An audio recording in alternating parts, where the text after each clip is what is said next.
ভারতের হিন্দু ধর্মাবলম্বীদের অন্যতম উৎসব মহাকুম্ভ মেলা। এই উৎসবকে কেন্দ্র করে ঘটেই যাচ্ছে একের পর এক দুর্ঘটনা। মেলায় আগুন ধরে যাওয়া, পদদলিত হয়ে মৃত্যু, গাড়ি দুর্ঘটনার পর এবার মহাকুম্ভগামী ট্রেনে উঠতে গিয়ে ভিড় এবং ধাক্কাধাক্কিতে পদদলিত হয়ে অন্তত 18 জন নিহত হয়েছে। গতকাল শনিবার ভারতের নয়াদিল্লি রেল স্টেশনে এই দুর্ঘটনা ঘটেছে বলে জানা গেছে।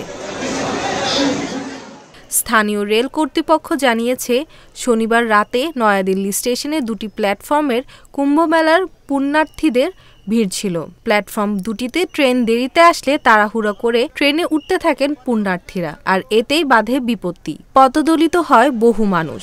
তবে এ তথ্য গুজব বলে অস্বীকার করেছে রেল কর্তৃপক্ষ।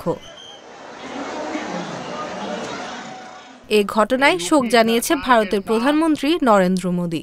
এছাড়া এ ঘটনায় উচ্চ পর্যায়ের তদন্তের নির্দেশ দিয়েছে দেশটির রেলমন্ত্রী অশ্বিনী বৈষ্ণব।